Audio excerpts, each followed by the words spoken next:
in I think Starbucks quarter one earnings call, going back to them as an example this year, 72% of their sales were generated through app-based ordering or the drive-through. Welcome to the Daily Coffee Pro by Mapper Forward, friends. I'm your host, Lee Safar, and this is episode 3 of a 5-part series where we are talking about coffee at scale with Tim Cox. Now, Tim, when we talk about convenience versus quality for coffee shops, Yep. help us define what convenience means and help us define what quality means. I think convenience is whatever makes a customer feel like their experience was convenient. And that for some people, that might be not having to get out of their car. For some people, that might be not having to wait very long. And at the end of the day, we all have our own perceptions of quality. And I think the coffee as an industry has done a fairly good job of trying to tie some objectivity to it. But flavor, preferences, it's all still subjective for the most part. And I mean, I always tell people that a quality cup of coffee is the one that the person drinking it is enjoying.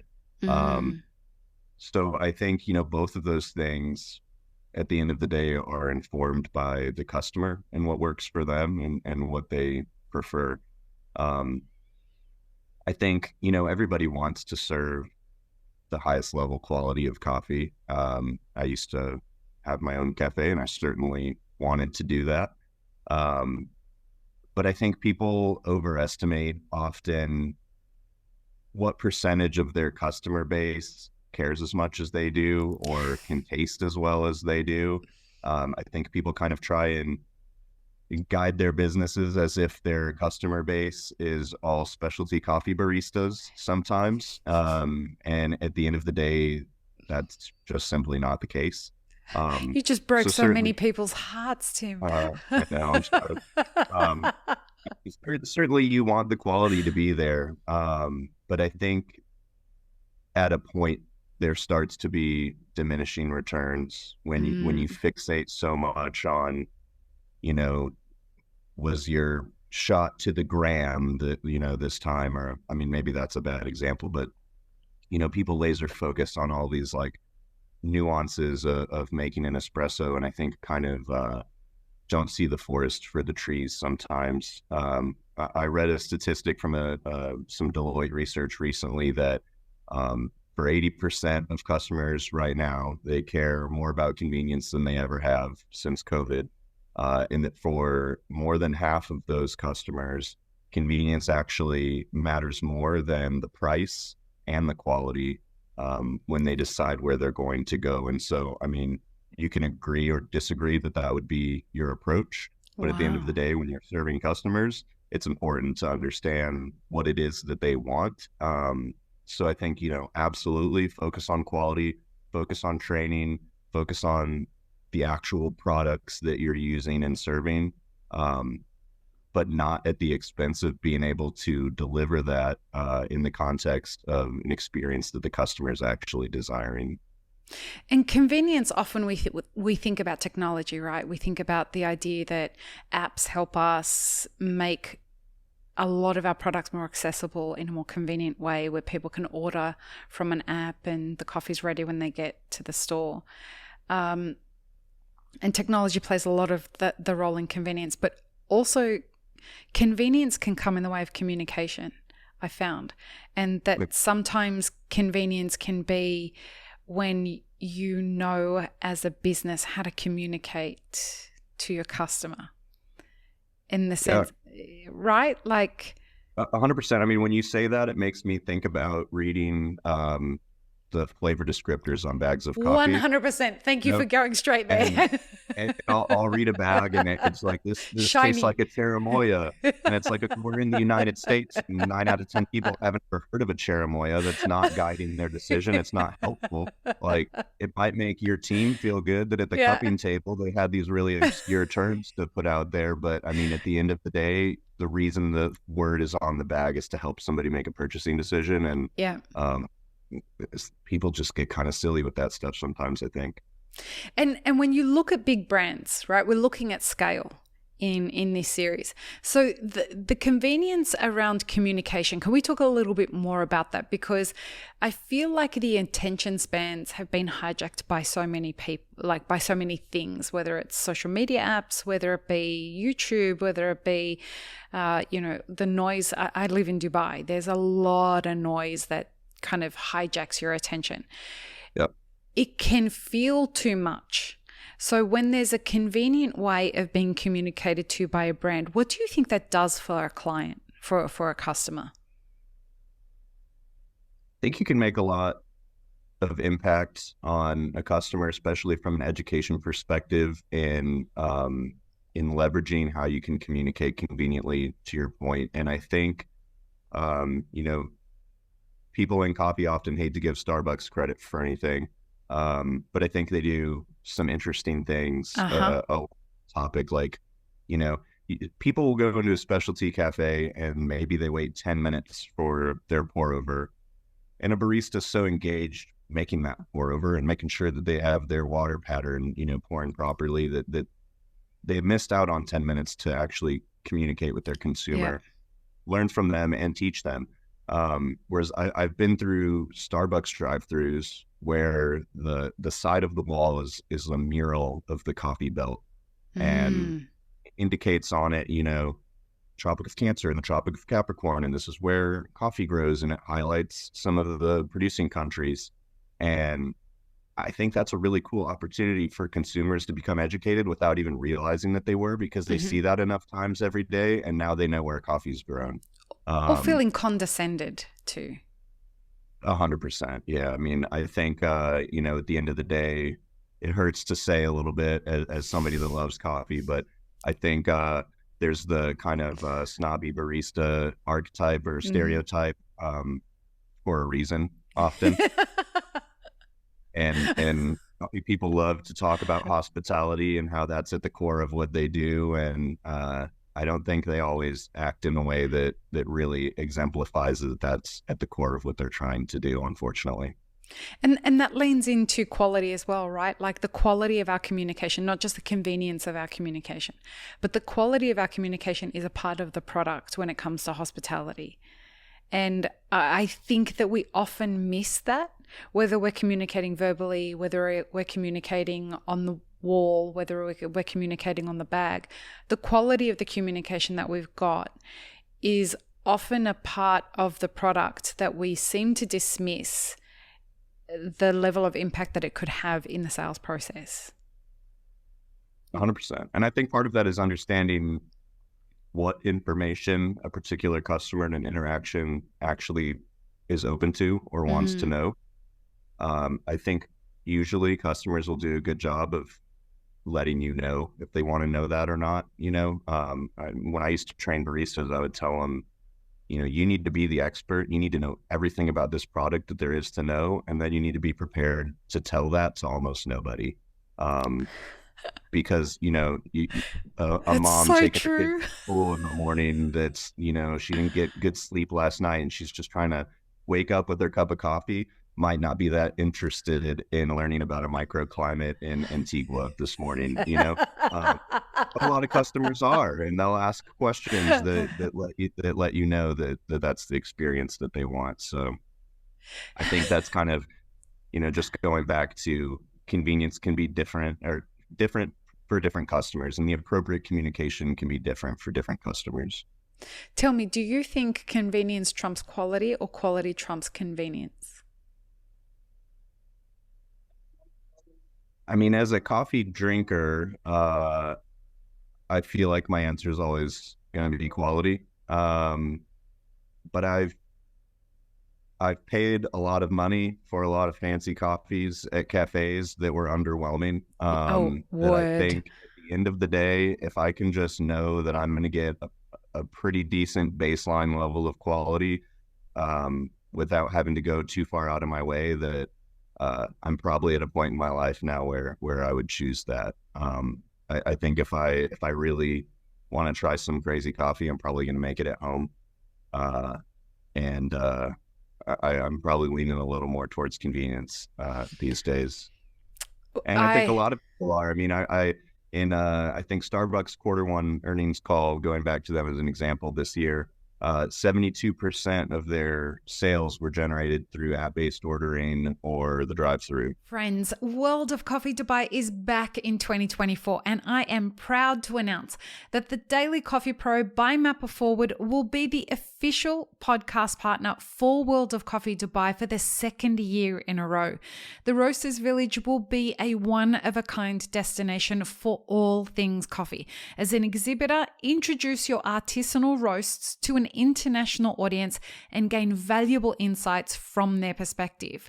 Visitors, immerse yourself in the celebratory coffee culture experience by sampling exclusive cups poured with passion from cafes worldwide, and absorb insights that will elevate your own appreciation of all things coffee. Whether you brew coffee or just love savoring a fine cup, this event gathers the global coffee community under one roof in an amazing city. Join us at World of Coffee Dubai in 2024 at Dubai World Trade Center from the 21st until the 23rd of January. Tickets are available at dubai.worldofcoffee.org, or you can contact us on social media for any questions that you might have at mapforward.coffee. Get your tickets now, folks. Come see the podcast being recorded live, and we hope to see you in January in Dubai for World of Coffee. Wow. And, obviously that doesn't extrapolate necessarily to a boutique cafe, but I think that, it is a good indication of where the market is going. And I think that those are all things that people need to be aware of. Like, maybe your concept isn't a drive-through, but that doesn't mean you can't consider other ways that you can facilitate convenience throughout the experience that you are offering. Two friends and I went for a coffee maybe last week in Dubai. My friend and I got 2 Yemenis pour-overs, and another friend got a cortado, and the bill was the equivalent of $120. Wow. And I was so fucking angry at how average that coffee tasted. Yeah. First of all, like the whole experience was the epitome of everything we've talked about. The person came and took the order at the table, and I said to him, what coffee do you like at the moment? He said, Yemeni is very good, ma'am. And I said, oh, great. Well, I'll have a Yemeni. And my friend ordered a Yemeni. And the barista said, a little bit more expensive than the other coffees, ma'am. At least they told you. It was a little bit more expensive. He did not tell me the extent of how a little bit. It was about 300% more expensive than the other. But the price wasn't even the thing I was really that jacked off about. The part I was really pissed about was the fact that it didn't deliver. Yeah. And the coffee didn't communicate what the words on the menu said. And the barista didn't communicate.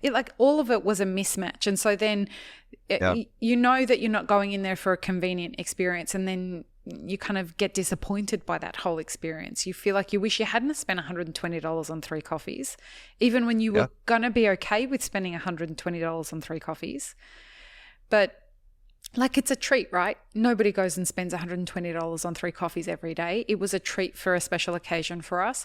And then you just think, it was memorable for the wrong reason. And we don't want our customers walking away for that.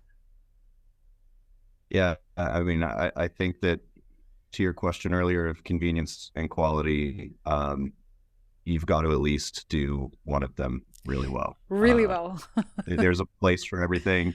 Some people only want the convenient experience. Some people are much more excited about the quality experience. And, to your point of that visit to a cafe, if you're not delivering on either of those things, you're probably in for a little bit of trouble. Yeah, that's when you're failing across the whole thing. Sure. I was talking with an Uber driver recently, and he he said to me, "What do you do?" And I said, "I'm in the coffee industry." He said, "I'm a tea drinker until recently." I'm like, "Okay, well, what changed?" And he said, "I picked up an Uber passenger." This was when I was back in Australia. I picked up an Uber passenger, and she asked me to stop at a 7-Eleven to get a coffee. I'm like, "Okay." And he said, "I got really disappointed when she bought me a coffee, but I felt rude not to have it, so I had it. And I drank it.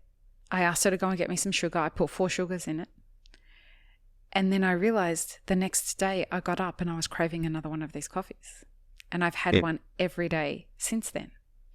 I'm like, "Okay, can I ask why you don't go to a cafe and get it?"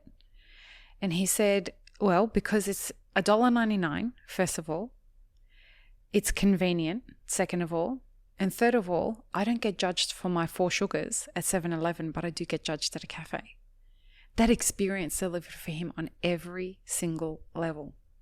He said, "It tastes great, it's convenient, the price is right, and I don't feel like shit." Yeah.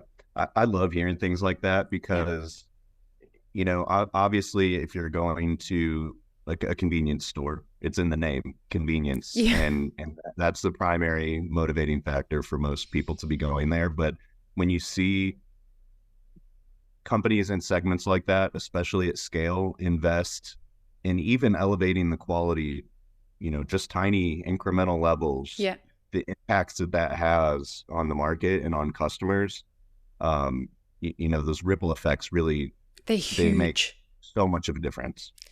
When I was at World Coffee Conference in India earlier this year, the main message from the president of the ICO was that we need to get more people consuming coffee, and we need to get them consuming more cups of coffee. I got to tell you, of all the things out there in the market, what 7-Eleven is doing, and clearly this is not an ad for 7-Eleven, but I have heard it more times than not, that people are moving, particularly in Australia, people are finding the convenience and the quality ratio that 7-Eleven figured out. They are finding that a charm, and it is driving more consumers to coffee. And that leads the market, when 100%. Somebody at that sort of scale is making clear investments in quality, converting stores from glass pots to espresso machines and bean to cup. Yeah. Every other operator is looking to some of these larger companies to see what direction the market's going so that they can inform their own decisions.